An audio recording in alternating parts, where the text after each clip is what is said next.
Maybe you should go and do some contemplating. Right reasons, right reasons. He a pretty girl for all the right reasons. Right reasons, right reasons. He a pretty girl for all the reasons. I'm the Bachelorette and I'm rapping to you poolside. Here to find true love, one man from Hi, this is Rachel McElroy. Hi, this is Griffin McElroy. And this is Rose Buddies. It's a podcast about, The Bachelorette. yeah, that show and sometimes Bachelor, and we used to do the other one. We just ate a bunch of Chinese food. And Nobody wants to hear. listen.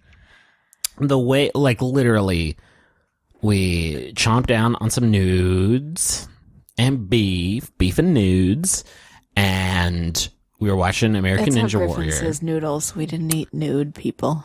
And we were watching American Ninja Warrior, as we're wont to do. Jessie Graff's about to get up there and do her thing. We're saving that as a little post-podcast treat for ourselves. And I'm feeling a little weighed down. And I'm feeling like I'm walking through quicksand a little bit. And the reason I am saying this is to frame this episode of Rose Buddies, because that summarizes how I felt all 3 hours and the following 1 hour after we watched the finale of The Bachelorette on ABC from 7 to 10 fucking p.m. o'clock last night on ABC primetime television. Holy fucking shit. What a slog. What a joyless march towards death. Holy shit. Holy shit. All day today, it's been hitting me in waves. I don't know how it's treated you. I was in like disbelief after watching the episode last night, but today it was just like, wow, I had a really fucking bad night last night because of this bad fucking episode of television. Holy shit. I think this whole season has felt kind of messy in a way that the franchise doesn't typically do to us. You know, typically you can look back. You know how they used to show you flashbacks of like the narrative? You know, on the after the final rose, they would show you like some of the best moments the couple had had. They didn't have those this fucking time. I feel like we need to do our best to recap it, because there's so much shit to talk about. And either we can just like talk about what happened and spoil it up front and have that frame the discussion, or we can just do it chronologically. And I'm tempted to do it chronologically because there was a story to how we watched it last night, and like as things were revealed, like I've never been so in denial about anything. Oh yeah. I did a fun little barometer with Griffin, because at one point Griffin thought he had kind of figured out what they were doing, and I kept checking in to see what percentage sure he was that his narrative was going to hold true. And it didn't. And it not. kept going down. So is that okay with you? Do you want to just recap it? And then, all right, let's do it. Let's do it. So we cut to opening moment with the live studio audience. So I forget this every single time, but the finale is always watched with a live studio audience and Chris Harrison on a platform, kind of looking at the audience and saying, how was that, right? And it keeps coming back to usually just the same one woman in the audience who's like usually, Crying. well, not crying, but like, or like nodding at her mouthing friend. to her friend. Like there's always a friend, and she's always mouthing to her like, I know. What? I know. She always knows. She's a very wise woman in the audience.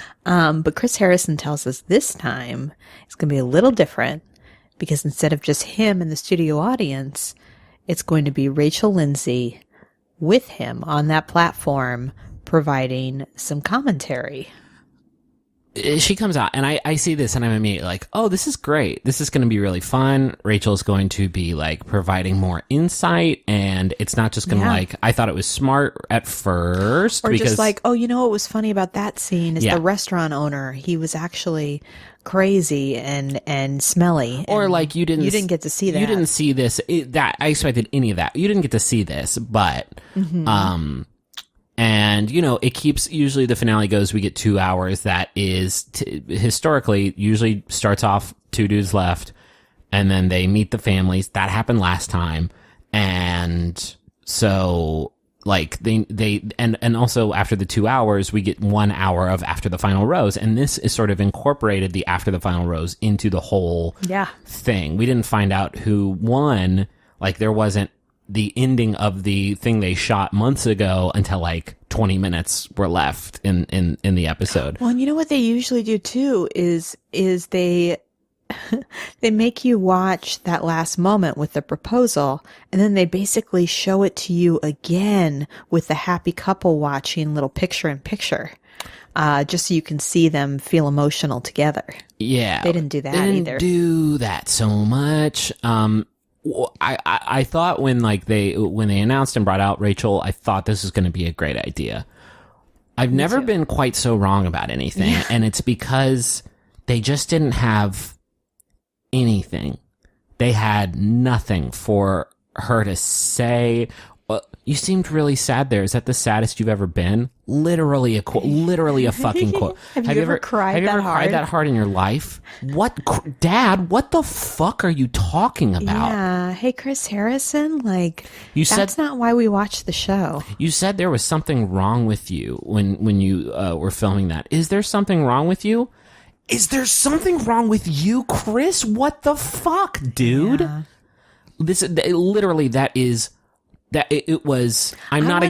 wanted Chris Harrison to be like, hey, that dress looked really heavy, Rachel. Was it really heavy to wear that dress? That's what I wanted. I'm not joking that these segments far outnumbered the taped stuff.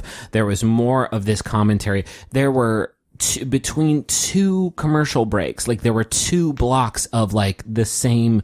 Was it hard? Yeah, it was fucking hard. Yes. Yes. Yes, it was hard. How hard was it? Because we have another 45 seconds before the fucking Downey ad that we have. Holy shit, it was bad. It's like when they ask football players after the game, that looked pretty intense. Was that intense? Yeah. Yeah, Jim. Yeah, it sure was. If I had caught the ball, we would have won the Super Bowl, and I didn't. It was intense. It's about as intense as it gets, Jim. Fucker. It was so bad. They had fucking 30 minutes of episode that they stretched. I cannot believe this was 3 hours. They could have done this format of cutting into the after the final rose stuff in the middle of the shit that they shot, and done it in a tight 2-hour package. And even that would have been a little bit long-winded. There was, because when you think about the shit that they taped, it was the end of Fantasy Suites and a rose ceremony. They breezed through that shit. Mm-hmm. And then one last date with both the dudes, and then the ending. They could have fucking easily gone through that stuff and done the after the final rose stuff and been done with it. That is how there was 1 fucking hour of padding. It was miserable. That could be, if we were going to write a book about the Bachelor Bachelorette franchise, we could title it this could have been an hour. 1 pound of show in a 10-pound bag. Exactly. Can we get into it? Yeah. Okay, so after we find out that Rachel's going to be watching with us, we go back to her and Peter in Geneva, or not in Geneva, sorry, in Rioja.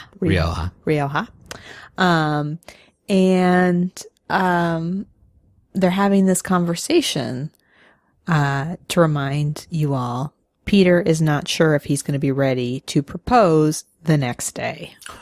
At this point, it's not the next day. Oh, it's 2 days. It's, or 3 days. Yeah, this is Fantasy Suites, and I typically think it's half a week to a week between right. with the because they have to travel.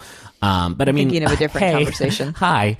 A week is still not very much time to decide whether or not you want to propose to somebody, although maybe you should have had that squared away before you came on the proposing show.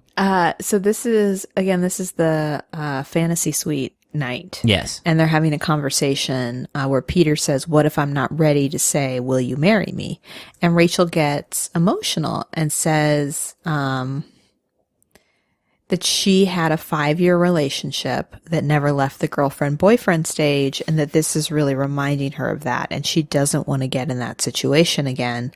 And hearing him say that, that he might not be ready, made her realize just how deeply she felt for him, because she got really emotional. And didn't he say something like, seeing you get emotional makes me that much closer to propose? No, he didn't? That's the later conversation. Jesus Christ. We're going to do this a lot because they have this conversation like 3 times. It's the only, we are going to have this conversation a lot because it's the only conversation that happened during the episode last night that we just kept coming back to. Oh, you know what? You're right. I'm sorry. Oh, that was this time. Was the time. Yeah. That's a really manipulative thing to say. I feel like a little bit like, oh, seeing you cry makes me want to do it. He said, you having these emotions has advanced this a lot. And he's like, I don't mean to push buttons. Oh, man. But yeah, so everyone's a fucking cyborg replicant.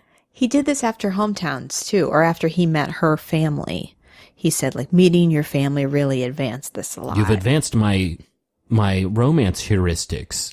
They are now within 8% chance of what? So the fantasy suite card comes, and I'm thinking like, oh, they must really be in the mood now. You were joking. I was like, yeah, I bet they are. Like, this is their first time to like hang out overnight. No, but they just had a conversation about whether or not they should even bother continuing their relationship because they want different things. Fucking into each other though. Like, yeah, of course they're gonna go for it. Not even like, I'm not even being nasty right now. I'm saying like a chance to like, for Rachel especially, if you don't know whether or not this dude is playing you, like this is some time. Obviously, they need the time. Yeah. I'm saying that traditionally the fantasy suite is all about boning, and this did not seem like a conversation conducive to that. That is fair. Romance. But then the next morning, we get like a little charming shot of them making coffee and eggs and bacon, and they seem in good spirits. They stay in a cute little Airbnb situation, which she does fancy suite with Brian next, and he's staying in like a fucking fancy ass hotel. I know, it's funny. But they did do a really cute, like poking their heads out the little like barn door style windows, like looking at each other from the. It was cute, and they seem to feel great about each other. Yeah. So we just assume that they had a good night and that maybe things are better now. Yeah. Now it is time for Brian's fantasy suite date. Yeah, it's not a good date, was it? They ride horses. And I wrote down, this is one of those things about Brian. He's giving his little testimonial to the camera before this date.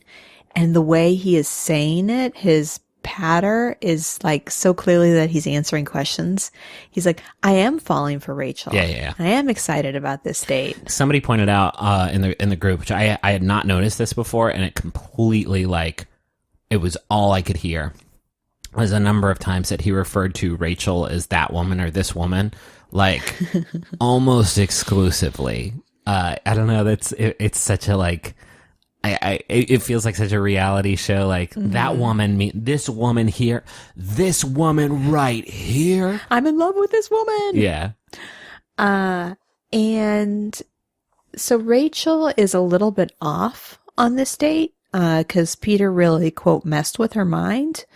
And Brian kind of picks up on that, and that date feels kind of awkward for both of them. And he calls her on that later in the date. I love how she was like, yeah, you really knew that something was bothering me. And he was like, yeah, I always know when something's bothering you. And it's like, I'm very perceptive. So we got back to Rachel and Chris in the studio audience, and Rachel tells Chris that it was hard to shut down what she had with Peter the night before. And Chris asks her, were you close to sending him home before that fantasy suite? And she said, yeah, I almost didn't want to do the fantasy suite at all because of that conversation we were having together. And so we get like a little insight. I guess a little bit. Yeah. And then we go back to the night portion. Oh, but before that, we get a first look at Kevin Probably Saves the World, the hit new ABC sitcom. Yeah, with Jason Ritter. It's not out yet, but it ain't out yet, and he's doing his best in saving the world and stuff. Why did you? I don't know why you wanted to break that out. There was a lot of Chris Harrison like, if you like this show, you'll love this. It's Jason Ritter, and he's got powers, or does he? And is he going to use them right, or is he going to fuck up? He's sitting on stage with Rachel, and Rachel's in the shot, and it just like more than anything, it became clear to me throughout this episode, like the Bachelorette is a platform for them to sell stuff. And while it is a very real love story for this man or woman being featured, ultimately they are just a vehicle to shill the new fall lineup for sure. ABC. So I found it very distracting when he was It was hysterical. Like, he was looking at Rachel in the eye like, wow, that's the saddest I've ever seen any person. Anyway, The Good Doctor coming this fall. yeah. Okay, night portion. So this is where Brian confronts Rachel about their awkward date and says that the day felt off and that there was a different energy. And he says that he felt kind of down. And she's like, "Oh, you felt down?" And then she hugs and kisses him and says that she's glad he picked up on it. Yeah. And that's kind of it in that moment. I'm sorry, y'all. There's just not much stuff to work with here. Like, there's not much stuff there wasn't much footage to work with in this barren wasteland of a finale. I will say, but- and I remarked on this to Griffin, the moment where Brian says kind of like, "You felt off today," and it made me feel kind of bummed, was maybe the first time I had ever seen him be vulnerable all season. And I did acknowledge that, like, oh, this guy is not 100% confident all the time. Sure. I get that. And, like, frankly, if you are 100% confident, Or rather, 1,000%, as he likes to say. if you are 1,000% confident at this point in the game, like, I cannot take you seriously. Yeah. Because that's wild. Yeah. I hear what you're saying. And it was like, this was one of the very, very few conversations where he, like, wasn't just being effusively complimentary of Rachel. Like, he actually brought up a concern and they dealt with it. And that was, good. That's like that. But like that's, to me, I feel like that should be the norm. Like, this was the first conversation that felt like super honest in a way. Mm-hmm. And it lasted like 15 seconds. I know. With Fantasy Suite Card, they do choose to forgo their individual rooms. Yes. The next morning, there's a lot of shirtlessness. They're actually eating strawberries in bed. God, are you fucking kidding me? She asks him, what tastes better, her or the strawberries? Yowie zowie. He, of course, says her, and she says, good answer. This is going to be an explicit episode on iTunes. It was too much for me. What in your mind? Plus strawberries and white sheets? Thank you.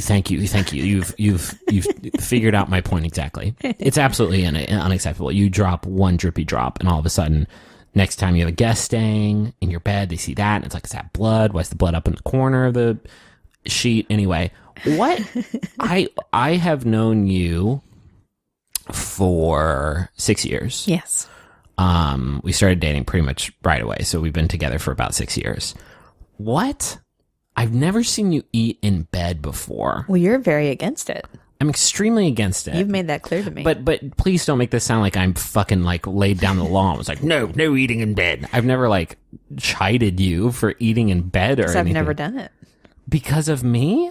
Do you love eating in bed? I always thought you were just like on the same page as me. When I lived alone, I would occasionally eat in bed. I wouldn't eat like spaghetti or anything, but I, like a bag of popcorn or like a little bowl of candy or something. Yeah, sure. Something not super messy. I would do that.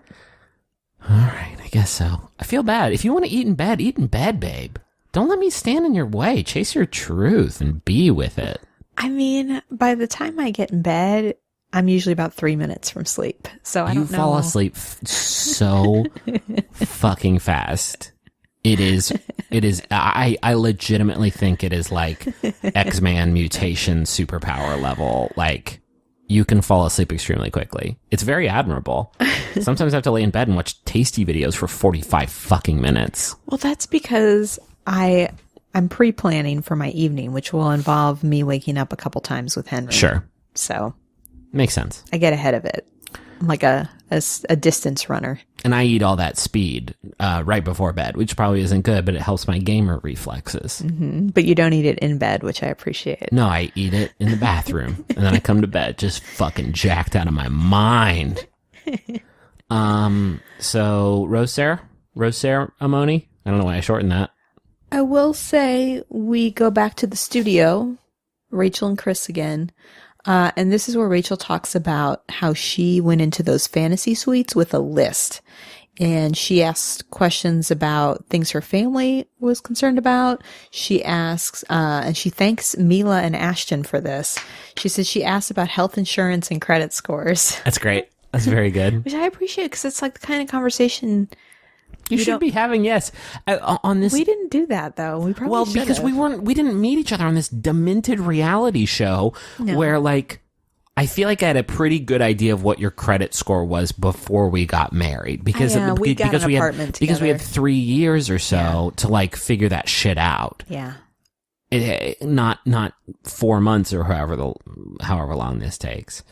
Yeah, I thought that was very funny and very charming. Okay, so now this is the rose ceremony. And this is where Griffin sees Rachel's dress and says, quote, he didn't even know clothes could be like this. She's wearing like It's this like an orange or salmon colored sort of beaded dress. sleeve thing. But the sleeves are beaded in almost like a They're like a heavy black, like a jewel bead. scale mail. Like it looked like fucking like armor on the sleeves. Made a lot of clacking noises when she moved. She did when she was sending somebody home and like sitting next to him on a bench. Every time she moved her arms, it was slightly maraca like. But I thought it was like a wrap, but it was actually attached to the dress. Anyway, it was very, very sublime. So you may have forgotten, but to remind you, good. There's a third man. it's not just Peter and Brian. Eric is there, but not for very long. No, She sends him home. yeah, I think he was just wearing a t-shirt and a jacket, and I saw some people like giving him crap for that because I guess he had done it a couple times in a row. Well, he might have been out of clothes. They were That is traveling. possible, and I'm totally not knocking the dude's style, but people were pointing out like t-shirt and a jacket. Like maybe Eric knows that. That he's going home. Yeah, This was just like, I fuck it. I kind of felt like I adored Eric, and like I cannot think of too many people who have ever been on this show that have ever had quite the like growth arc that Eric had because it's been well, last night's episode alone felt like it took about 12 and a half years to watch, but it's only been it's been a few months, right, since we started watching it, and this is like Eric has changed dramatically. Oh, for sure. He was so insecure at the beginning. He was so insecure, and he was very, very cool and confident, even as he was being sent home and after the final rose stuff. And it was like, that's a different dude. Yeah. And I would argue a better dude. Yeah. And I was so I don't know, I was so inspired by that. I really adored Eric. I just was 100% sure he was going to come in third place. Yeah. Just because she had this obvious physical and instantaneous connection with Brian and had all of this passion and chemistry with Peter. And while Eric, her and Eric had a lot of fun together, and that happens every season where there's somebody you really love to watch. It's kind of like the way Caitlyn was on Chris Soule's season. When you see them together, they got along really well, but there was no passion there. I think that we've definitely seen that archetype before, and I think that they did have a connection. I think they definitely had more of a connection than Caitlyn and Chris Soules did, Yeah, or you're right. who am I thinking? Daniel, I guess maybe. No, he got sent home pretty quickly. I get what you're saying of the buddy. I don't really think it was exactly that, but maybe it was mostly that, and so it just didn't work out. But he was so gracious as she was sending him off. Well, and what was interesting, and this is a kind of a common trope that always bothers me a little bit.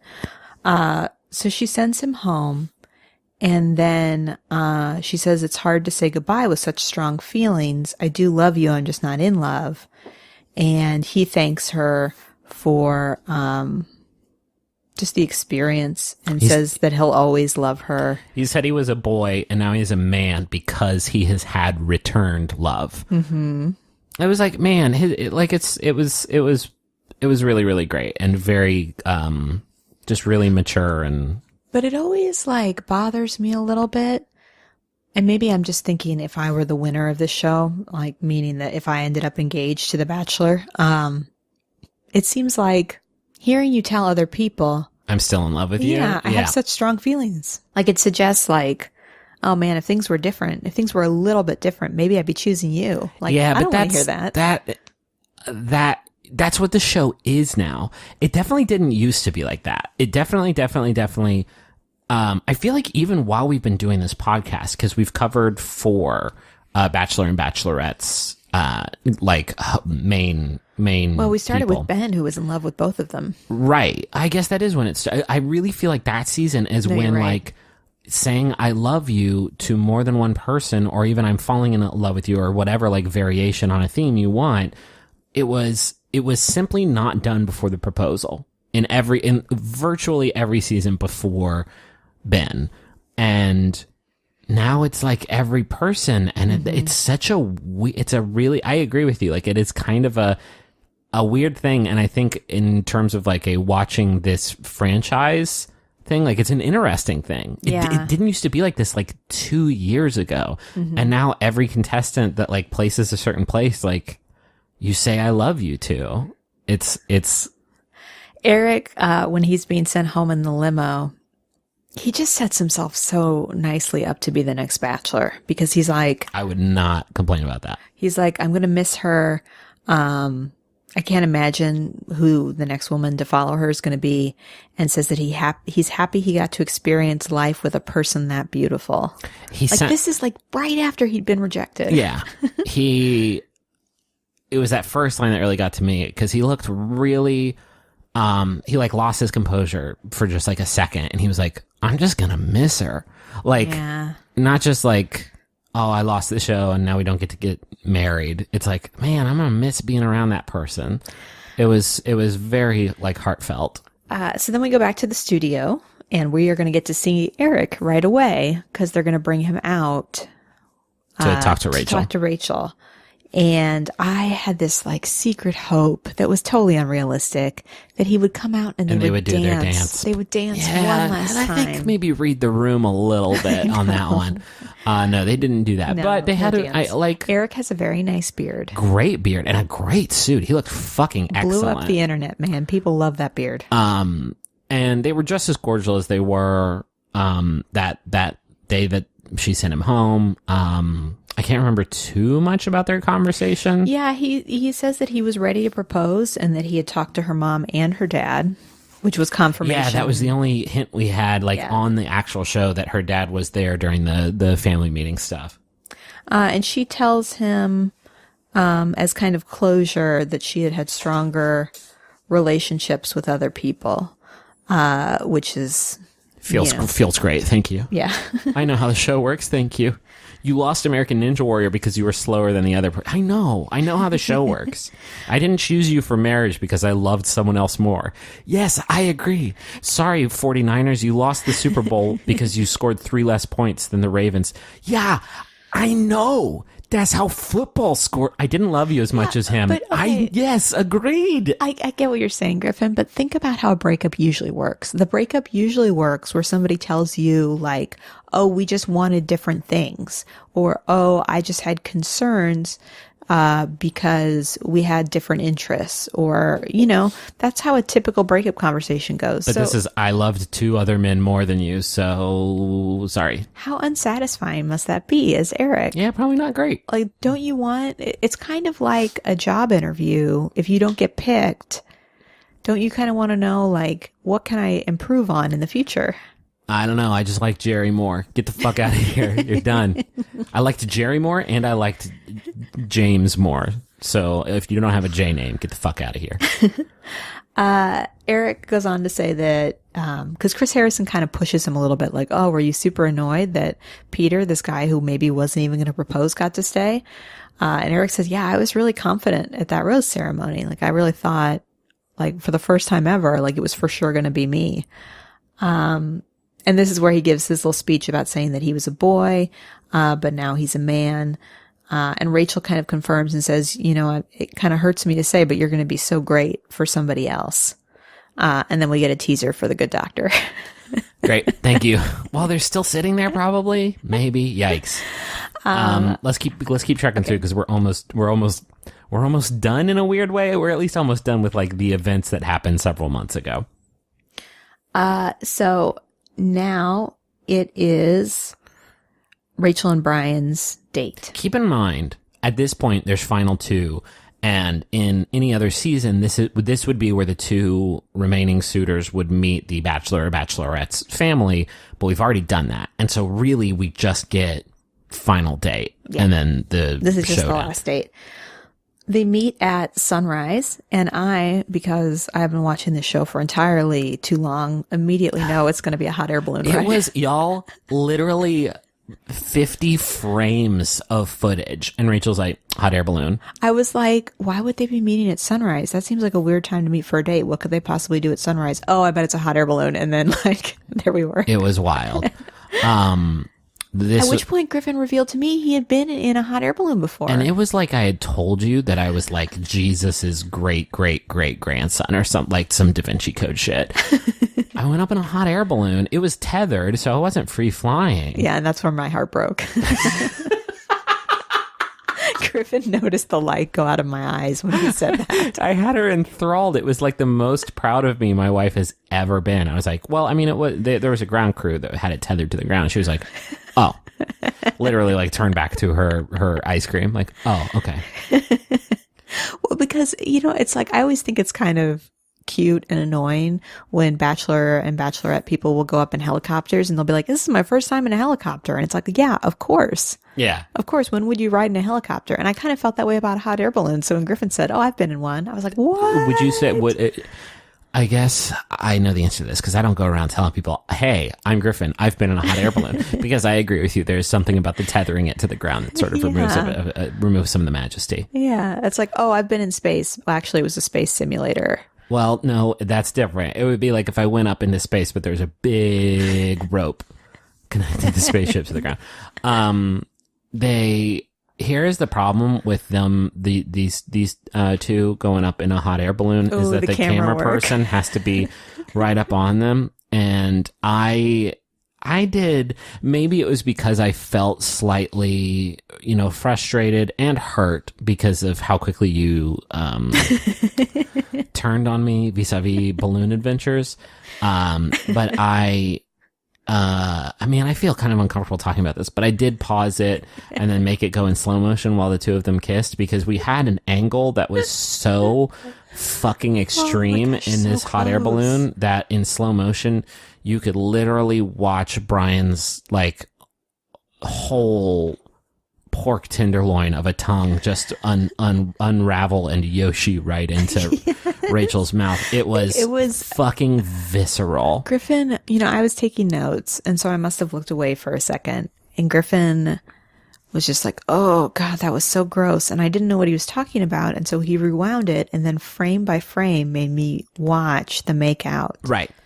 I want to be clear. I genuinely do not intend to yuck any yums, and I do not want to like cast aspersions at their like so very good close. physical connection. It was just that the camera angle in this wicker basket that they were all standing in required this shot to be fucking inner space. not. You remember the scene in Inner Space where they pass the dude off through their kissing fluids as they make out? Like literally that was fucking Dennis Quaid, cameraman inside the tongues, like, holy shit. It was pretty wild. I would not want to watch anybody make out that closely. Would you want to watch yourself make out that closely next to Chris Harrison in front of a crowd of hundreds? No. I kept having all these moments throughout this episode where I was like, Rachel's fucking watching this for the first time in front of a huge crowd of people. And that's like upsetting for like, first of all, like, when we made the Bam Bam show, I was very like, we got the cuts and I was like, oh, this fucking rules. I'm so proud of us. We made a good thing. And then when we had the premiere party and like showed it in front of other people, I was like, this sucks. This is the worst thing ever made. Look at all this dumb shit and nobody's going to like it. Can you imagine that? But for like how close you kiss in a hot air balloon and like also how this show weaves narratives that almost certainly do not represent the events as you saw them on the ground. What a fucking cruel surprise that must be to have that like that veil lifted in front of your eyes in front of a live studio audience and Chris Harrison and the person who you dumped. Like, I felt really bad for Rachel watching this just because of like how intense that must be to see this shit for the first time live in front of a big I crowd. can't believe she agreed to it. I mean, I guess maybe she didn't have a lot of choice. But yeah, it seems surprising to me that they would approach her and say, hey, we have this fun new idea. You're going to watch it live, and then we're going to ask you to react as soon as you see these really intense moments. And maybe she just didn't have a choice. Yeah, I Maybe mean, she was just like, you're probably contractually. I guess I have to. Yeah. That was a Okay. complete non sequitur. It's just like, I don't want to watch I don't want to watch any tongue play involving me on a big screen next to Chris Harrison and hundreds of people. Even if it was just the two of us in our house, I don't think I would want to watch it. Yeah, probably not that either. Now, if it was the two of us in our house and Chris Harrison was there, that changes the equation. Because he's probably seen some kisses, What and if I want Chris him to Harrison evaluate it. is watching with us via Skype? Now that could be fun. Mm-hmm. Let's get his contact info. All right. Let's get at him on Let's get back Twitter. into this date. Okay, so night portion of their date, post hot air balloon. They're having a meal somewhere. I don't know. I didn't write down the details. It's not a hot air balloon, so I'm over it. And she tells Brian that she is used to being in relationships where she feels like she has to fix things or save a person. But that Brian is really confident. And he, to kind of reiterate how confident he is, says that he thinks that she'd be making a mistake if she didn't choose him. Yeah. And then he gives her a gift, which is something I'd kind of forgotten about, but this is a thing that happens a lot. I actually thought this was really cute. Their kind of last night together. Usually the contestant will give the bachelor or bachelorette a gift. So he gives her a Spanish dictionary with some key phrases like husband, spouse, forever, kind of on a little crib sheet. I thought that was sweet. Which is sweet. Yeah. Where was more of the... whatever. That could be the whole episode. Yeah, this was really nice. So now it's time for the date with Peter. Buckle the fuck up. Strap on your seat belts. Should we go to the ad break? Now would be the time to do it, because once this fucking snowball starts rolling, it ain't gonna stop rolling. Hey, can I steal you away? Oh, I was gonna do like a... Ow, that fucking hurts. Yeah, that's why I don't do that. Ow, fuck. Why? I do it for the craft, baby. I do it for the vine. If you weren't clear, I was hitting my cheeks. Oh, we got it. One of our sponsors this time is Blue Apron. Rachel and I are happy Blue Apron subscribers. This is like, we like pay for it out of pocket. It's not like a gratis podcast promotion thing. Like we pay for it because we fucking adore it. They send you packaged pre-portioned ingredients for less than $10 per person per meal, and the meals are all so delicious, and the recipes are always rotating. We've been doing it for like over a year now, and we've never cooked the same recipe twice. What are some of the upcoming recipes? Sauteed shrimp and green beans with globe tomatoes, spinach, and orzo pasta. Whole grain pasta and summer vegetables with heirloom tomato, caprese salad, and miso butter salmon and lo mein noodles with cucumber and charmed tomatoes. I think we have that one this week. We got a lot of charmed tomatoes in the mail, so I might just be assuming. Yeah, it's really great. When I moved to Austin and started dating Rachel, I had never really cooked before and didn't still for a while. And now, like, I feel like I'm getting pretty good at cooking. Yeah, this is a big romance tip. I think there's almost nothing better than having your partner cook for you. Yeah, it's and when you do it right, it's very erotic. And so Blue Apron just does that for you. What can our listeners do to get themselves a little slice of this pie? They've never done pie, actually. Well, you know, they may have done like a shepherd's pie or a chicken pop. Anyway. You can get your first 3 meals free with free shipping by going to blueapron.com/rose. That's blueapron.com/rose. Thanks, Blue Apron. Who is our other sponsor this week, baby? It's Thrive Market. Hey, I know them.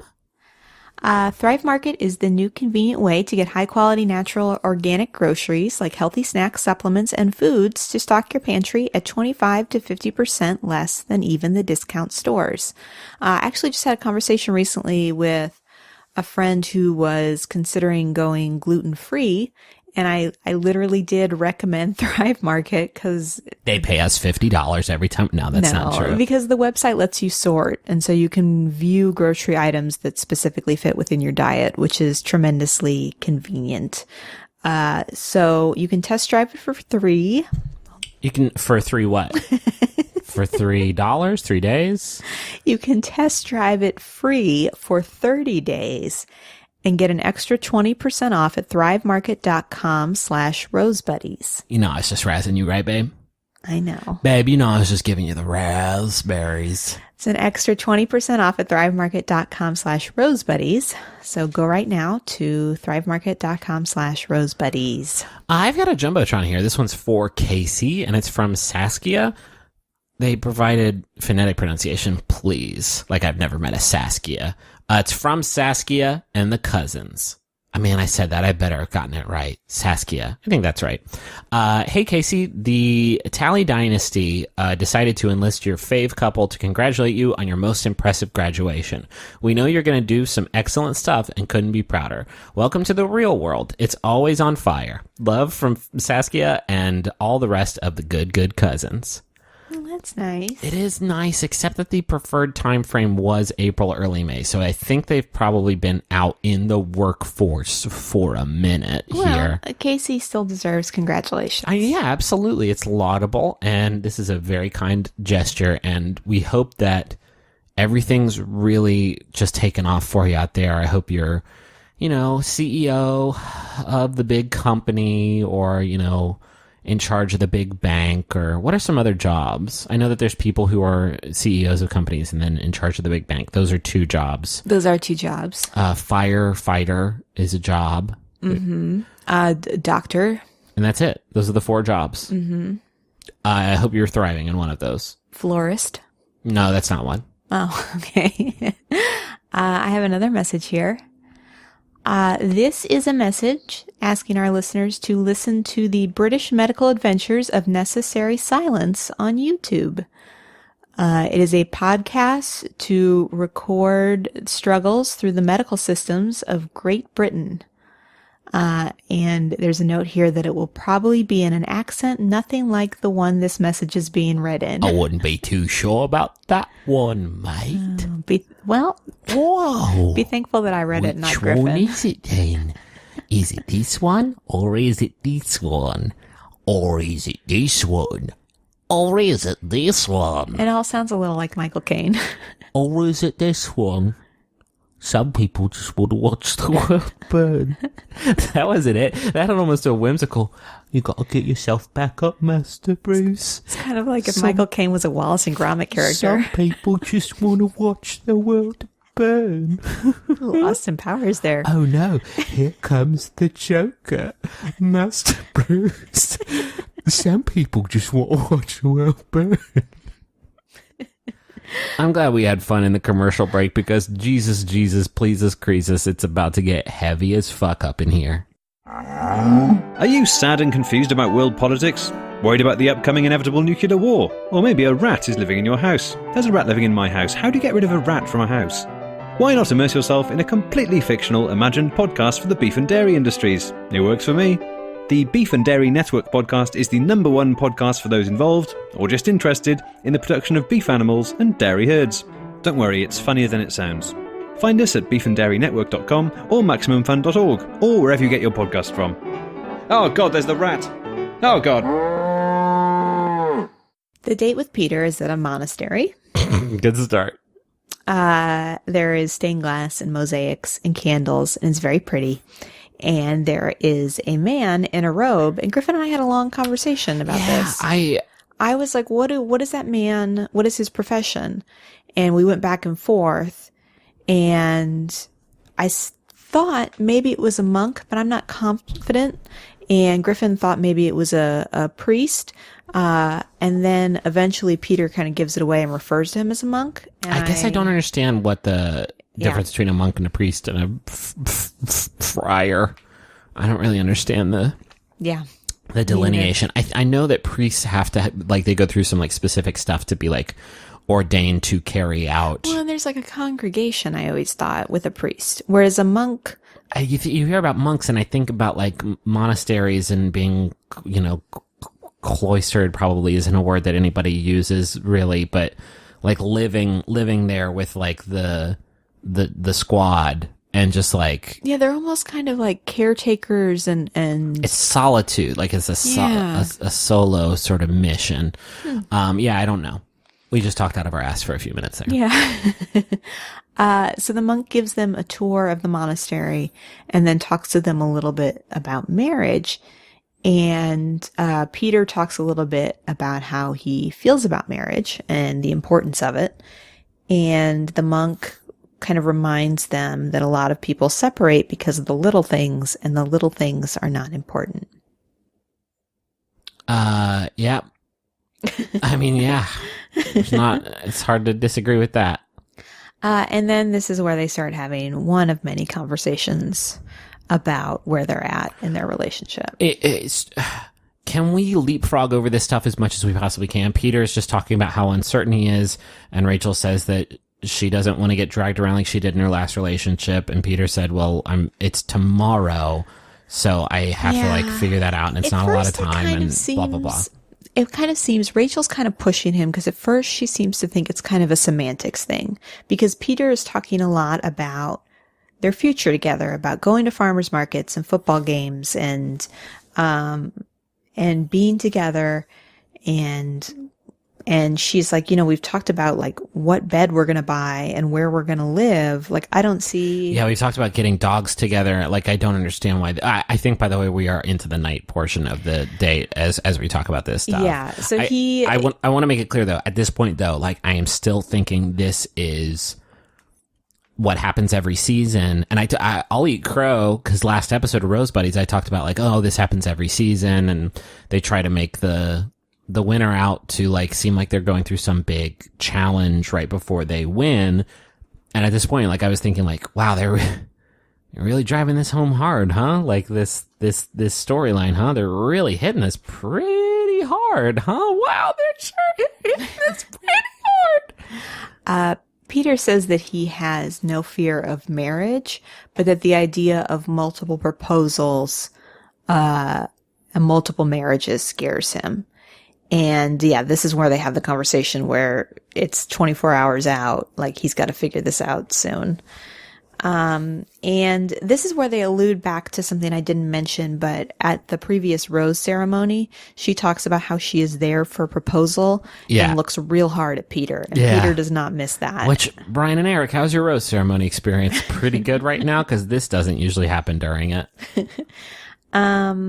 So he says at this point, he is not ready to ask her to marry him. Straight up, lays it out. But he doesn't want to stop being with her and sees a future and wants to take steps, but also wants to take his time. For the next little bit here, Rachel had me keep pausing it, because they kept saying such genuinely real and heartbreaking shit that I feel like we needed to kind of do as good a job as we possibly could to capture it, because the next 10 minutes of this episode were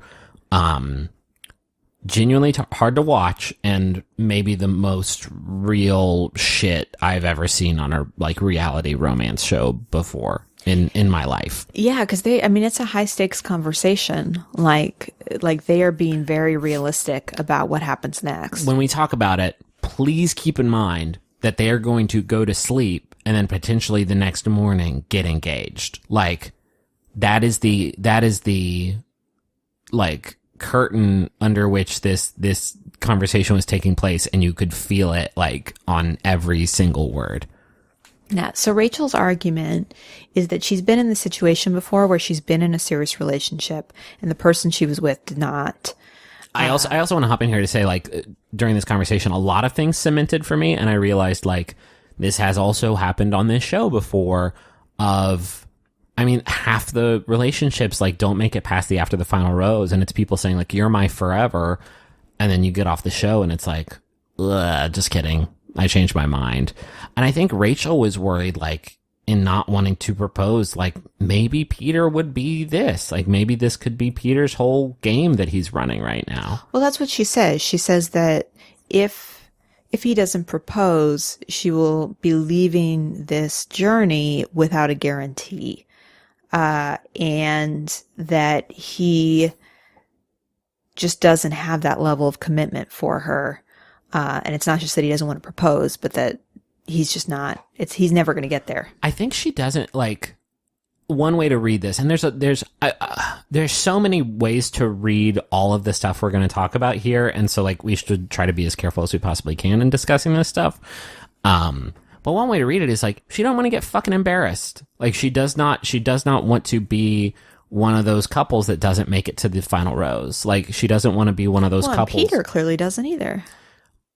Maybe, but like, the problem is because they cannot seem to firm up this commitment, that neither of them fully trust that the other person wouldn't just like get the win and then go on to fucking sell t-shirts on Instagram, like use this opportunity as a way to launch their career, which has to be hugely embarrassing for the person who chose you. No, I think that's like where Rachel is operating from in her like insistence, like that there is a proposal on the screen in this final episode of television. And I don't know. I feel like that is like one of the many ways that this kind of hit me, because I couldn't understand, like, I didn't understand why neither of them would bend on this stuff. And to me, like, I just felt like Rachel was like, I don't want to get fucking humiliated out there.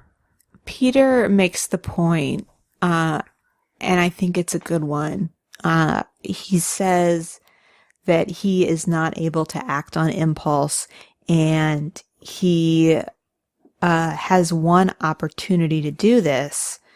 And she says, but you don't. And he says, I choose to, and that is my choice. So he's talking about how he only wants to propose once. And she's saying, well, there's nothing that says that it has to be that way. And he's saying, but that's how I want it to be. Yes, I understand what Peter is saying here. At the same time, you knew what this show was when you went on it. And I know that I've been an advocate of like, wouldn't it be nice to just like date after this show and really get some real shit going before you make things official? Like, isn't that in a way like kind of romantic? And I think the answer is yes, if both people are into it, which is not the case here. Peter came on this show where at the end of it you propose, and now he is making a choice that is not what he wants. And so it is difficult for me not to like lay all of the like blame for how this situation goes, like kind of at Peter's feet. Yeah. I understand tomorrow there's going to be cameras filming you as you win or lose a marrying game. That's a wild sentence to say out loud, but it describes the events. Like I understand the trepidation, but that's it. Like, this is what the thing is. This is what the journey's all about. Yeah, no. And that's, and we can talk a little bit about the articles that we found in a second. But that's kind of the big thing that becomes very clear at this point, is that when Rachel signed up to do this show, she believed and bought into the quote process/journey, of the show. And so she knew day one, I want to get engaged at the end of this. That's my goal. Clearly and Peter didn't, right? Because they had this is as good of a connection as I've ever seen on this show. And yet he still won't commit to propose. And so he must have had that shit locked down day one. Like, let me get through the rest of this before we I've been putting it off because honestly it sucks really bad. So she says that at this point, Peter is pushing back on the proposal. She says she just wants someone who knows what he wants. And he, at this point, pushes her again and says, do you know for a fact that I'm the person you want to spend the rest of your life with? And she says, I can't answer that question. And he says, why not? And she says, because I can't answer that question. It's the issue of the show, dude. Right. Like, this is the show. I can't do these things that you're asking me to do. This is how the show works. Is this where Peter says the really shitty thing? Yeah. And, I didn't write down word for word what he said. He says something along the lines of, you would be really, really happy with me. With anybody else, you would live do you want to live a mediocre life? Because if so, send me home right now. So they're kind of at an impasse at this point, after he asks her to say, confidently that she wants to spend the rest of her life with him. And she says she can't answer that. So they're at the impasse. He says, or she says, you don't want to take the risk. I don't want to take the risk. What's going to change overnight? I wouldn't trust it at this point. She says, if you proposed to me, you'd be doing it so that you wouldn't lose me. And I don't want you to do it because of the pressure. And at this point, Peter is starting to realize, like, this is ending. Like, we are running out of time. And so suddenly he's like, I'll make that sacrifice. If that's really what you want, like, I'll do it. How because romantic. I'll compromise because I don't want to lose you. And he's like, I'll go against what I believe to not lose you. And she's like, if you don't want to do it, don't do it. And he's like, well, losing you hurts more. And Rachel says, would you feel resentful? And he says, I'd hope not, but I'm an emotional person, so I can't promise. So much shit. Babe, do you remember when I got down on one knee and compromised my integrity and my beliefs? Do you remember when I got down on one knee and I made the greatest sacrifice a person can make? And yeah, and you told me actually the night before, you were like, I am going to compromise so hard back there. Everything what I am. Well, so much shitty stuff was said in the last minute of this. At this point, after he talks about go find someone and have a mediocre life, she says, I can't do tomorrow if you tell me you just want to be my boyfriend. And then he says, well, then I can do nothing but wish you the very best. And he says, I think we're both going to regret this decision. And she says, maybe. And he says, no, I am. He says, if you change your mind, you know where you can find me. And then he walks her out. And it takes a while. The walking out takes like 4 or 5 minutes. They say, I love you to each other. They have difficulty saying goodbye. There's some passionate kissing. She starts to walk away and he's like, I don't want you to leave. Like, I don't want you to go. And then finally she just kind of like breaks it off and runs down the stairs and out into the rain. Yeah. As Peter pulls his sweater off in what I thought was a fit of rage, and then he used it to blot his tears away from his face. Yeah, and he says, what is wrong with me? And then we cut to fucking Rachel's face in the live audience as she kind of just sits there like, what do you want me to do right now, Chris Harrison? Yeah, that was tough. Was it the toughest? Yeah, it was bad. Was it the baddest? He says he's seen a lot of breakups in the last 16 years, but that one was brutal. I gotta give the show some credit, though, because that was the most dramatic moment possibly in Bachelorette history. It was just also a huge fucking drag and not fun even a little bit to watch. We just to like set up what we're going to talk about next, I also thought it was a play acty act, and that surely they like tease like, and here comes Peter's going to come out in a minute to talk about this, and I was like, and then he's going to come out and he's going to be like, but then we patched it up, and then we see the rest of the footage. I was so sure. I was in denial for so long. Do you want to read anything from the articles? At this point? Sure. Some of it might be kind of spoilery, so we'll have to screen. Yeah, I mean, so there was a Vulture recap titled Win by Default by Ali Barthwell, which was like frankly pretty hysterical throughout, recapping some of the events. There was no grand love story. There was no romance. There was no happy ending. It all felt like a somber death march toward an inevitability that no one wanted. ABC decided to mix the After the Final Rose ceremony into the episode and intercut the final episode with live footage of Rachel awkwardly watching herself cry. Do they think we aren't going to be interested enough in sticking around to watch After the Final Rose that they have to trick us into watching it? They know we like watching Rachel, right? Why do they think we're so very invested in watching her squirm? And then there's some thoughts on Peter.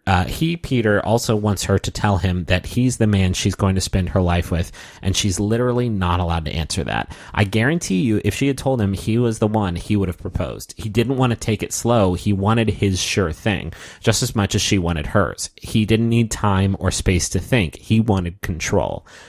Peter pulls the ultimate ain't shit move and tells her, we're both going to regret this decision. She didn't decide, Peter. You did. You decided not to play by the rules. You want to stay with her after Rioja? You propose. Yeah, I thought that take was interesting, because, you know, we've been kind of taught to root for Peter this whole season. So it was real easy to be like, Rachel, what are you doing? But I liked Allie Barthwell's take of just saying, like, what we kind of mentioned earlier, which is, this is how the game is played. She's not asking for anything that anybody else hasn't asked for every time this show airs. We're going to talk about... this is one thing I really want to try to stick the landing on in talking about this finale, in that I absolutely... It is of the utmost importance to me that we respect Rachel's agency and Rachel's decision, because by all intents and purposes, she seems like happy, right? My beef is with the show as a construct and this show as a 3-hour entertainment thing that we watched last night, and by extension, like a season of television that we've watched where we were shown this narrative, and then that narrative was the show. Like 538 does those recaps where it shows like screen time per person, and Peter fucking owned it every episode, even ones where he didn't have dates. It was the Peter show.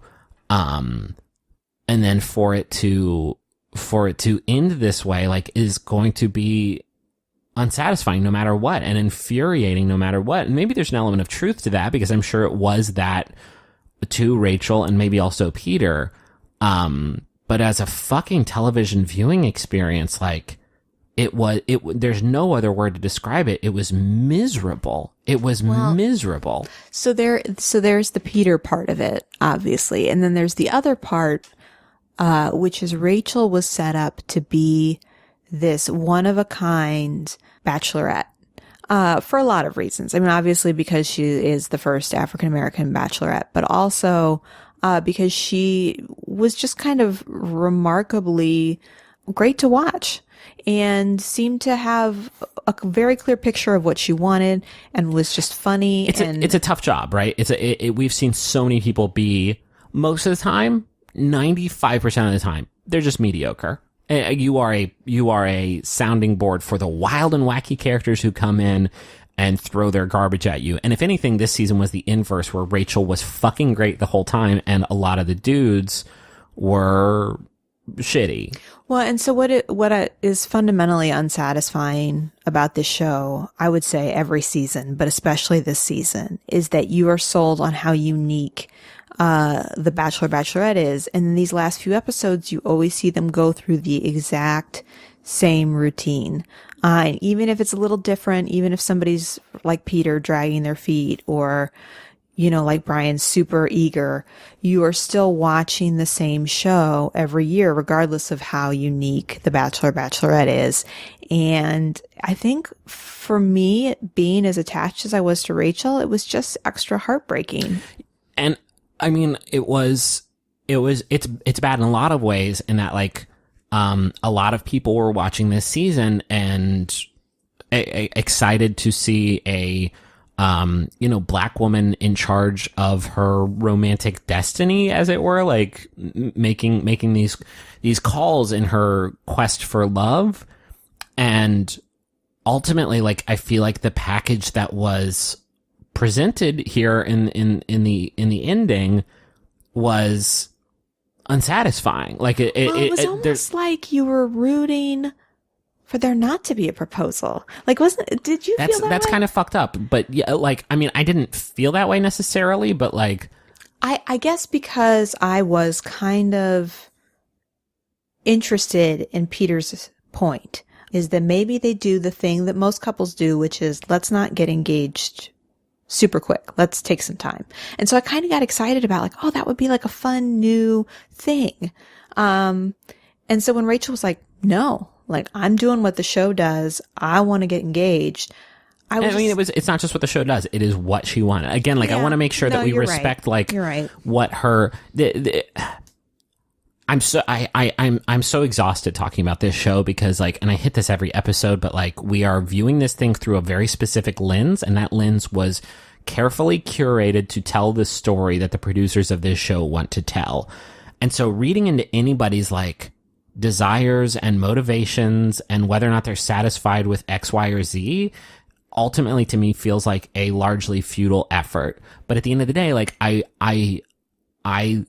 adore Rachel. I thought she was a terrific bachelorette, and I want to respect the fact that she made this decision and she is happy, right? My frustrations with the show, my frustration is the fact that like this show told a love story that it then like disappeared in the last 30 minutes of the show. Which, you know, maybe it's not necessarily up to the people who edit and decide what goes into the show, but they certainly decided that like Peter was going to be this grand, magnificent love story in the edits that were there, while Brian was just sort of seen as this like fairly vacuous dude, which again, maybe that is all that he was giving them or whatever. It's hard for me not to be frustrated that like, well, because it's not fair to Rachel. Like, it's not fair to Rachel. She didn't make a choice. There was one guy left because Peter stopped. Yeah. Here's another one from the Daily Beast, from Ira Madison III. The Bachelorette finale was absolutely infuriating. Yep. The entire episode soured me on the Bachelorette's idea of love. It's already absurd enough to imagine two people falling for one another in such a short span and getting engaged. But when there was such visible passion between Rachel and Peter on screen, and it fizzled out simply because Rachel wanted to play by the show's rules and get proposed to on camera, it made the whole operation seem fraudulent. And make no mistake, this show is about selling a manufactured fantasy, no matter how cynical, unemotional, or depraved it may be. I again, like, I've read a lot of takes on the finale that were very disappointed in Rachel because they felt like she bought into the fantasy and bought into like what this franchise wants from the final cut of the episodes that comes out. And so they thought that like that is why Rachel was so adamant that she get proposed to, is because she wanted the visual image of her wearing a big shitty Neil Lane ring on a mountaintop or whatever the fuck, because like that's what the show wanted. I feel like I don't feel comfortable talking about what Rachel wanted, except for like what she said she wanted and how ultimately satisfied she seems with the conclusion of the show. Well, so many people turned on her, I feel like, in this last episode, just on like social media and in the kind of the cultural criticism we read.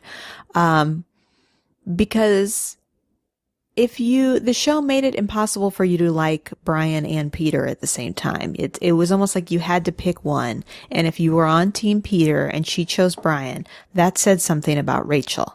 And if she had picked Peter, then you would have believed that Rachel was a certain kind of person. And the fact that she chose Brian made her a kind of person that you didn't want her to be. And so a lot of the criticism we read was like, Rachel picked Brian, and so that means that she doesn't really care about all the things that Peter cares about, and she doesn't have the depth that we thought she did. And I it's think just that unfair. sucks. That That's sucks. a It's really, unfair. really shitty way of reading this situation. But a lot of people did. It's shitty reading it that's a shitty read on what we saw even. And it's an extremely shitty read of like what we didn't see, obviously. I want to try to put like kind of a positive note on this. And we have one, I think, really great article that I want to read a little bit later. But I'm hoping we can talk about the after the final rose stuff with Peter and then get into the ending if we want to get into that real quick. So we cut back to the studio. Rachel talks about how frustrating that conversation with Peter was, and how they had come that far and he was still so uncertain, and that they did so much planning over the weeks, but that he wouldn't take action on their plans. And this point, Peter comes out. I don't know when. I don't know if it was. I think it was maybe before he came out. But she mentioned that there were some red flags during Geneva. I don't know if you have that in your notes and it's coming up later, but that really stuck out to me as like. Yeah, she says it wasn't just the fact that he wouldn't propose. There were other issues that came out in Geneva. What? Let's talk about this and then we'll get into like Peter stuff. So Peter kind of talks a little bit about the timeline, kind of outlining the number of dates, that they had such a good first date, and then he had to wait and wait for a second date. And that he just got really in his head about the whole process, and that he wishes if he could go back, he wouldn't be so in his head. But he basically outlines, kind of adding to his case a little bit, there were only a few dates. I just didn't have the time I needed. And she says, hey, you were true to yourself. You took your time. I just don't think this journey, or this show is for you. Hachi-machi. I just think you need more time. That is a, So she basically shoots his blimp towards Bachelor out of the sky. yeah, I mean, a lot of people read it that way. I think that is, I don't know if there was quite as much malice behind her words as that, but like, it's not hard to see it as a. I will say this is the point. So as we mentioned earlier, Griffin was pretty sure that this was all a ruse. Literally, is still like. And at this point, Griffin, who had been 99% sure this was a ruse, I asked him after this conversation, where are you at now? And he said, I'm about 60% sure. In my defense, when she came out, Chris was talking to her, and they were both using language that sounded strangely non-committal to the fact that they were broken up. Like, she was like, yeah, I haven't seen him since, but like didn't put like a date on it. And like there was some stuff like that where I was like, oh, y'all are playing coy. We're going to cut back into the episode and he's going to come running back in the hotel room, and then we're going to cut back to the live audience and they're going to be like, psych. Yeah. But no, he didn't win the show. He lost. Yeah. He apologizes, for the mediocre life comment, which he says he doesn't even remember saying. She comes back with, she's good, because I'm living my best life. I'm living my best life.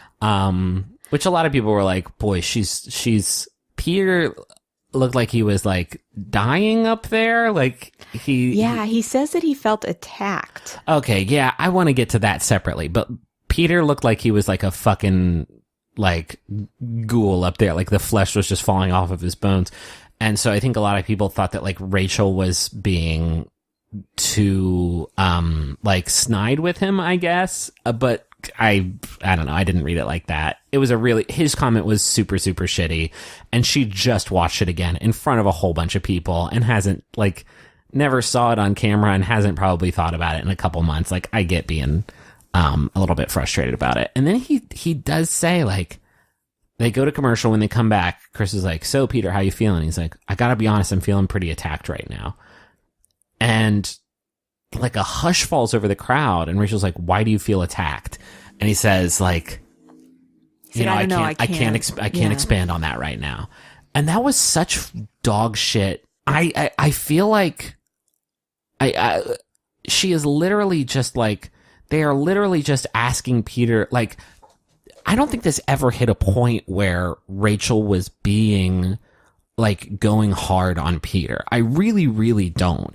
I think that this was, they didn't have the same level of warmth and familiarity that they had when they were like falling in love on this television show. I will give you that. But like, I think that she was super, super hurt by this and wanted some answers. I got the sense that Peter felt very exposed, and I don't know if that's what he was trying to say, but I understood why he wasn't able to articulate in that moment why he was feeling the way he felt, because it is a totally foreign experience for somebody to have to on stage confront somebody that they had a very painful breakup with. For sure. I totally get it. And he went this entire season and has had this huge online following because he has been this pure and perfect angel that like everybody was in love with. And then this is his debut as the guy who ultimately, disappointed Rachel and didn't follow through on the show's promise. And I get the discomfort that comes with that.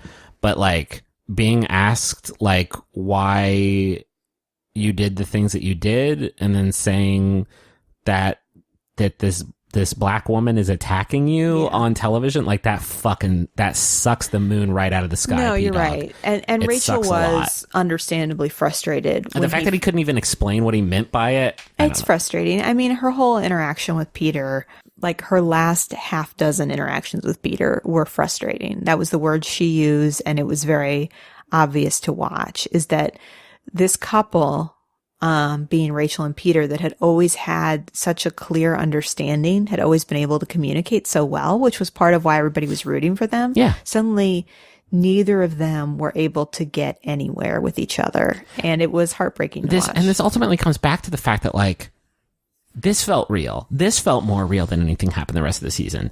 This breakup feels more real than what we're going to talk about next. Like, and I think the show thought that too, because they spent probably 1.5 hours out of this 3-hour thing just like talking about this one thing and watching this one thing fall apart and then doing a play-by-play post-game show about this breakup. And it was frustrating, and it was hard to watch. And like Let's talk about how the show ends, because they took about 8 minutes to get through it on the television show. So I think we'll move pretty quickly too. Yeah. So now after this big confrontation and this debrief in front of a studio audience, we go back to Brian picking out a ring with Neil Lane. Like, there's such a, yeah. Like the romance is gone at this point. Like, you're not giddy watching this. You're not thinking like, oh yay, you're still coming down off of this like really brutal conversation. Chris tries to sell it. He's like, stay tuned, because we're going to see Brian get down on one knee, but is it going to go the way you think it's going to go?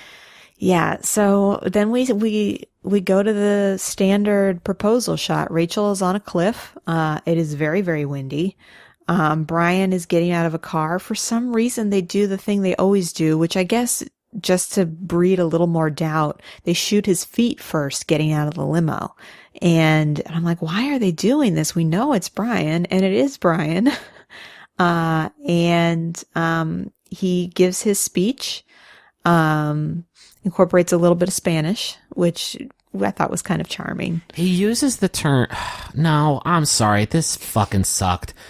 I liked it. No, not his Spanish. Like it was very charming. Like but on the whole,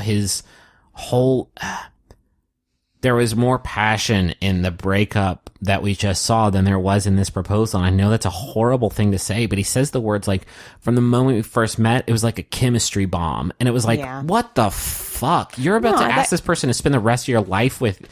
I just thought the Spanish was charming. The Spanish was very charming. I have not gotten to the chemistry bomb. I didn't mean to make it sound like his Spanish was bad, but the whole thing was just it wasn't any more substantial than I feel like the rest of their interactions have been. And like, they haven't been very substantial.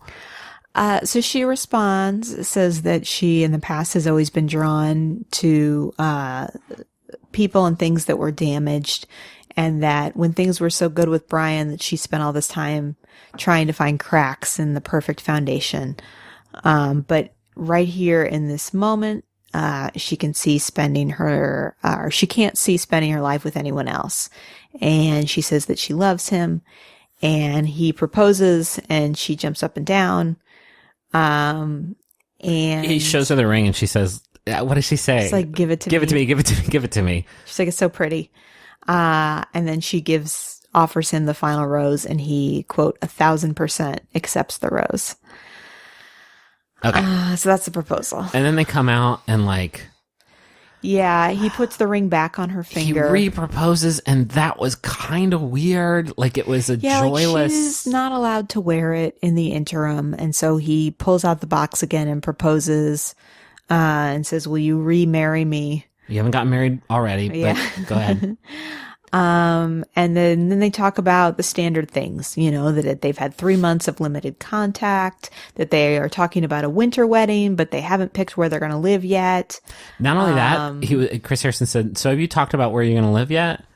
And their answer was so non-committal, like it honestly seemed like they should have just said no, because Brian was like, we haven't really, we've talked about it some, we haven't made any decisions, but we could do LA, or we could do Miami, or we could do Dallas. And it's like, you're engaged and you haven't ironed that, like.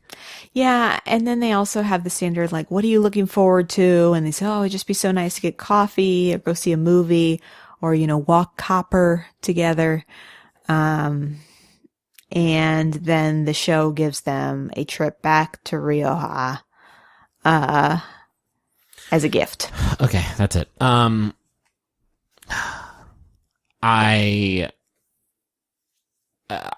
wanted to be there for this. Like, I wanted to be on board, and I wanted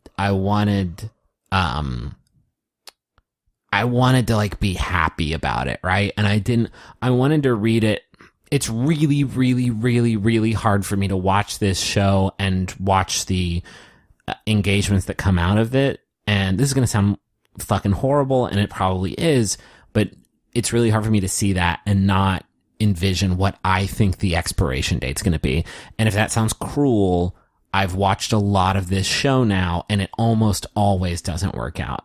Almost always it doesn't work out, right?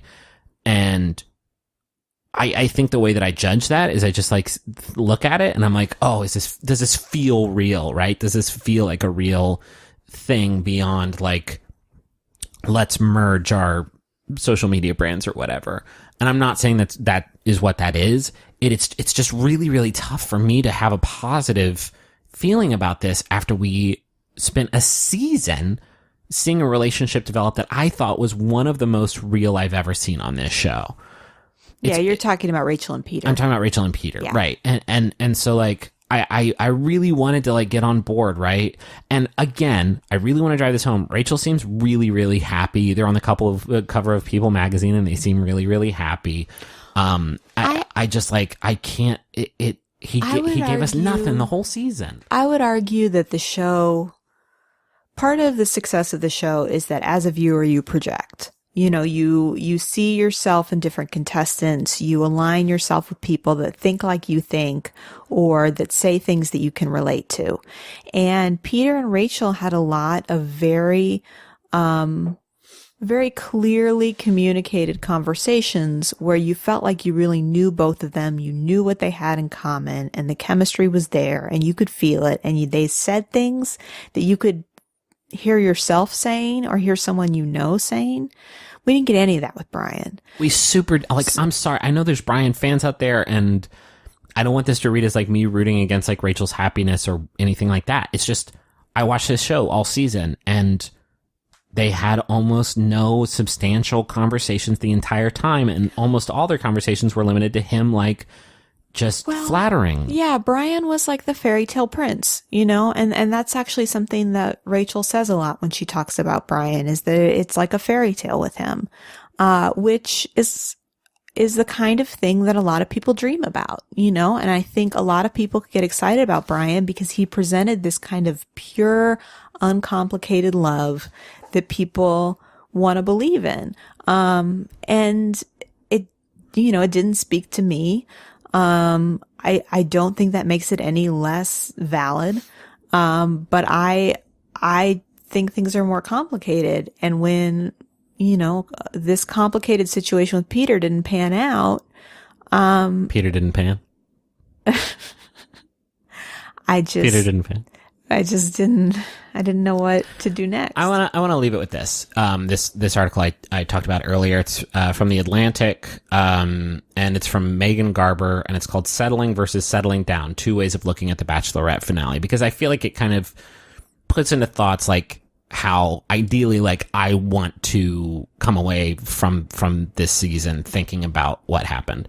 Megan says, in one way, yes, it was a disappointment for many, many viewers. Rachel, after all, is an especially great bachelorette. She is especially smart. She's especially successful in her career. She is especially funny.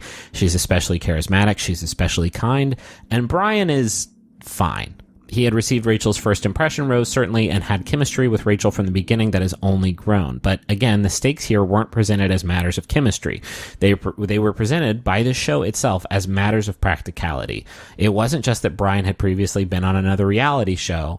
I don't know if you've even talked about that. We haven't. Brian was on another reality show. Some like UPN shit, I want to say. He had been on another reality show, a red flag, right reasons wise. It was also that he, per the show's setup, was not so much the soulmate as the rebound guy. And it was also that Rachel, who has always been too good for this show, once again deserved better. You could also read Rachel's choice, though, in the opposite way, as an outcome worth celebrating, and not just because it was Rachel's choice, which should perhaps in itself be the end of the discussion.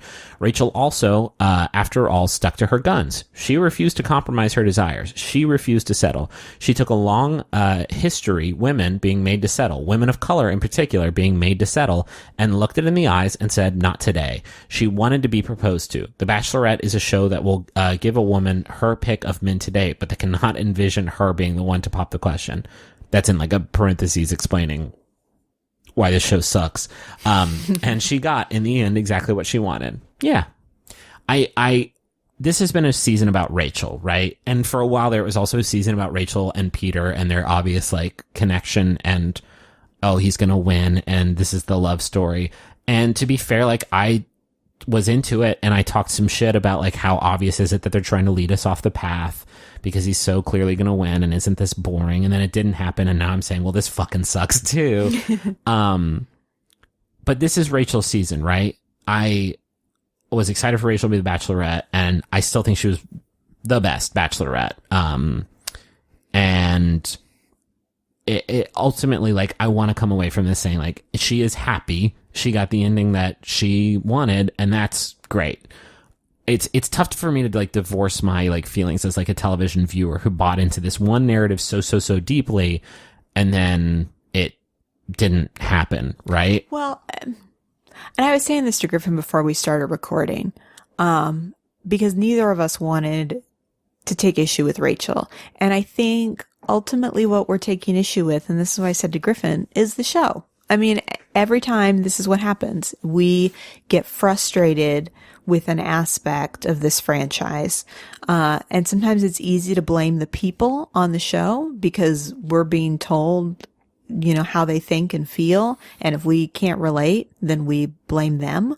But the show is what is telling us, you know, what to think and how to view these people. And so when I feel like I don't understand the choice Rachel made, I'm recognizing a lot of that is because the show didn't make it possible for me to. And let's also be clear, like we say the words, the choice Rachel made, and obviously she made the decision to like say yes to Brian's proposal, but Peter bailed.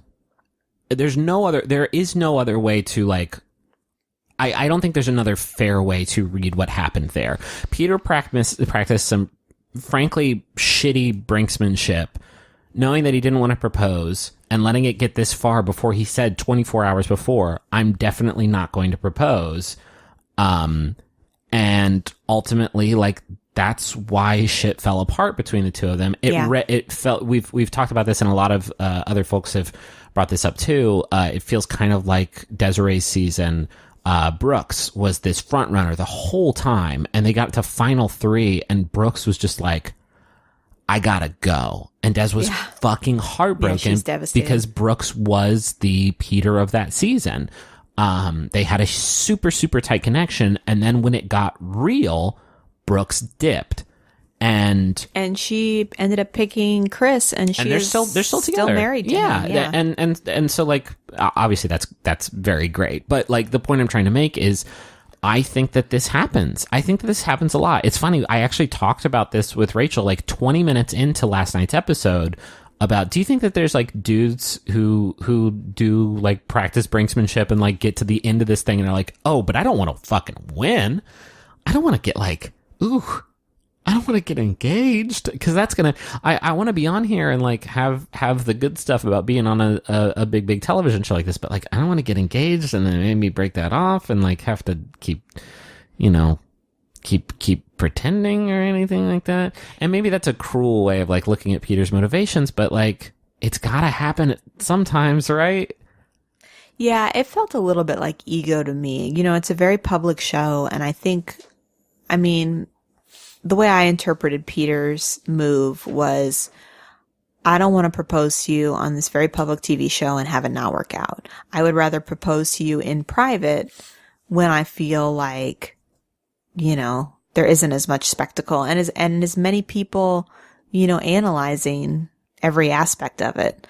Like us, right? Like that's what's fucked up. Like us right now. Yeah. And we should maybe call it, right? Because we're like an hour and a half in, and we could do this. We could do this all day. We could talk about why Peter didn't want to propose, and we could talk about why Rachel did the things that she did, or if she really was happy with Brian, or if she just like wanted to like make a good TV show, or we like infinite people could write infinite takes on this, and ultimately like.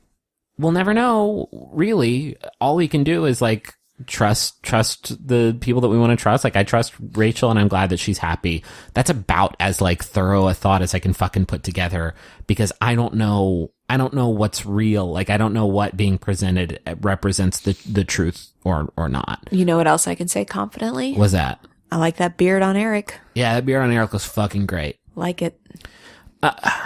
Do we want to talk about maybe this is a good time to talk about this, because like we're literally I'm so fucking frustrated talking about this show for this exact reason. I feel like a rube. I genuinely do. I'm not kidding. And I know there's lots of people who've been recapping The Bachelor and Bachelorette and like talking about it for so long, and I don't know how they deal with this like week in, week out doing this show, especially this last like year or so.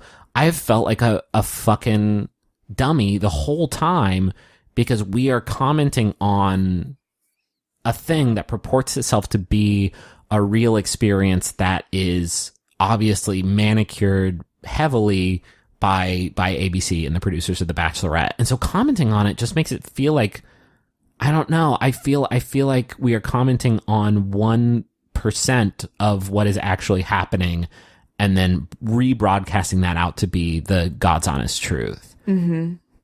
Yeah, it's the experience trying to make assessments on the strength of relationships, which is just kind of the nature of criticism of this show. Right.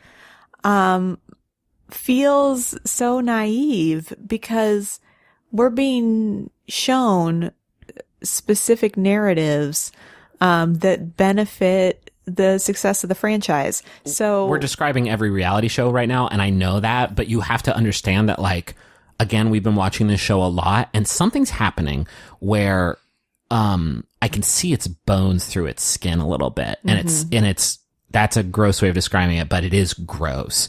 Like, straight up, another thing, like, this show and franchise has become it has become deeply problematic in a way that, like, we used to have fun with, like, ahaha, we're the trash raccoons and we roll around in the trash. Like, I like the whole Lee and Kenny thing from the like entire middle chunk of this season.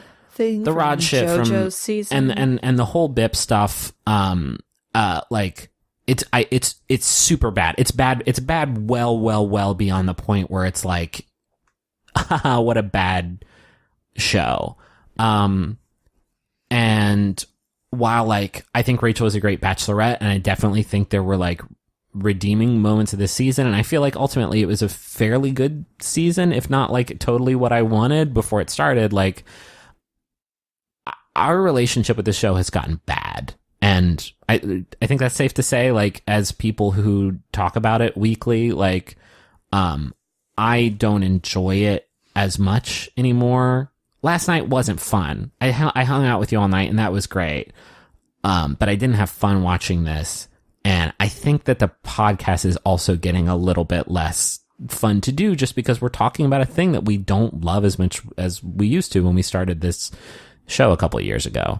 So Griffin and I have had a conversation about how we proceed, because part of the reason we like doing this podcast is we like love, we like being in love, we like making jokes about things that we like, and We don't do as much. yeah, a lot of those things don't seem to happen on this show anymore when we talk about it. So we kind of decided that this season of The Bachelorette will be our last season talking about on this the podcast. franchise at all.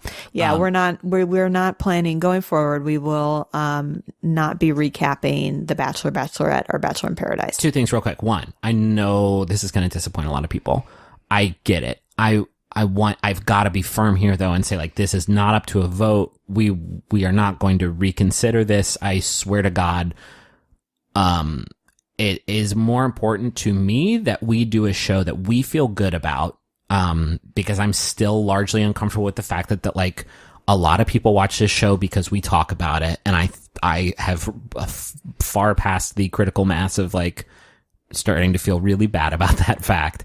We're not gonna change our minds though, because like even if Eric is the Bachelor, like folks are gonna like send us clips from BIP and be like, oh, but look, cool. Daniel is on BIP this summer. We love Daniel. Yeah, We're still not going to cover that show. But fuck that. It's just I have loved doing this podcast, and that's the second thing I want to get to is we're going to keep doing something. I swear to God, we're not going to miss a beat. There's going to be another Rose Buddies next week, and we're going to talk. What do you want to do? Love Connection? Yeah, I want to talk about Love Connection. We're going to talk about some stuff, right? We're going to do some Rose Buddies until we firm up what the new thing is going to be. But I promise you, there will be an episode of Rose Buddies one week and then a new thing the following week. We are not going to miss it at all, and there will be something to listen to. It's still going to be us talking about love things that are make us love each other and love life. It's a rough Tweet and Dave fan cast. No. We had a lot of very, very positive reception to the Baby TV episode, which we sure do appreciate, but we also understand that it is not everybody's cup of tea, and so we are not going to be moving in that particular direction. Also because I don't want to fuck with the One Bad Mother podcast. They would, man, yeah, those are some tough ladies. They will fuck us up. Again, like, it means a lot. This show means a lot to me. This podcast means a lot to me. Not so much the fucking Bachelor franchise anymore.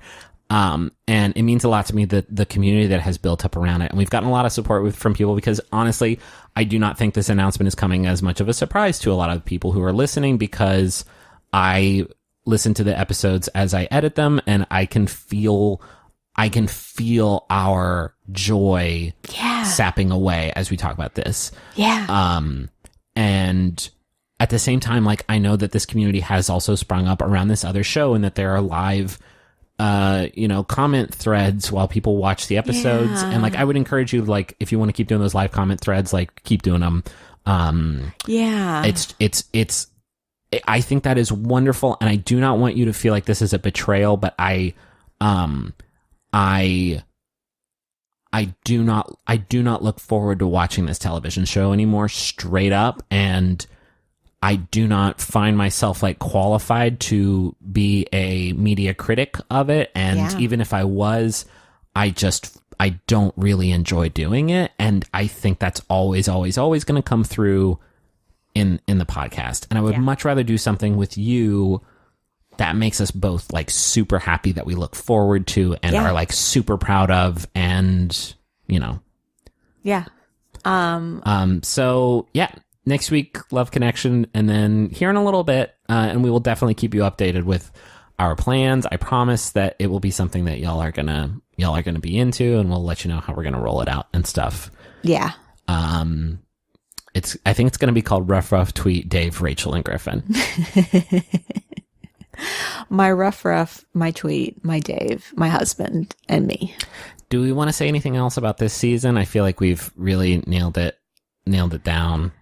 I mean, I will very quickly say that in this episode, we got to see another teaser with exclusive footage of the shutdown on Bachelor in Oh Paradise. my God. And it was so much worse. Like, Yeah, you're welcome to go seek out that footage if you'd like to. It is just as frustrating and disappointing as you might expect it to be. yep. Let's just end it. I'm so tired. Until next time, I'm Griffin McElroy. I'm Rachel McElroy. When you're ready. Final rose. Stay with us on this journey of joy. Spoiler alert! She ends up with Soldier Boy. Right reasons, right reasons. Thank you for all four seasons. MaximumFun.org. Comedy and culture. Artist owned. Listener supported. I'm Riley Smurl. I'm Sydney McElroy. And I'm Taylor Smurl. And together, we host a podcast called Still Buffering, where we answer questions like, Why should I not fall asleep first at a slumber party? how do I be fleet? Is it okay to break up with someone using emojis? And sometimes we talk about bugs. No, we don't. Nope. Find out the answers to these important questions and many more on Still Buffering, a sister's guide to teens through the ages. I am a teenager. And I was too. Butts. No. When you change your mind.